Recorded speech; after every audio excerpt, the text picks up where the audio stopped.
Hi everybody, this is Robert. I'm the swim school manager up in Cedar Park, and we want to talk to you about water safety this month. Last week we talked about making sure we get our parents' permission before we get in the water, and that we always have supervision and somebody watching us when we're in the water for safety.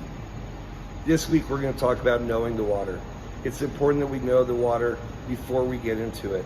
You have pools, you have rivers and lakes, and you have oceans. They're all different kind of water environment. In the pool, we want to make sure that we know what the depth is of the water. We don't want to get in water too deep, it's over our head. We want to be comfortable and safe in the water. We want to know what the water temperature is. Getting into a pool that's very cold can take your breath away. So make sure you know what the water temperature is. The quality of the water. Is it got good clarity, good visibility?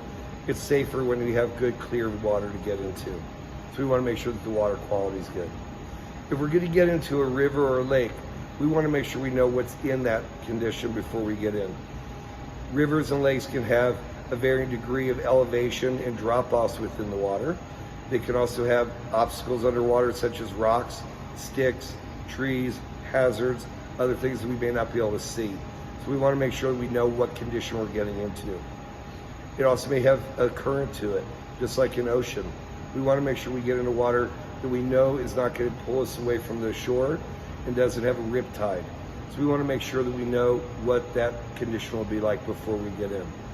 So knowing your water is very important before you get in to enjoy it. Know the depth, know the temperature, know the quality. Is there any current or anything that could be an obstacle or hazard before we get into that water so we can go have a good time. Before we get in the water, let's make sure we're going to be safe.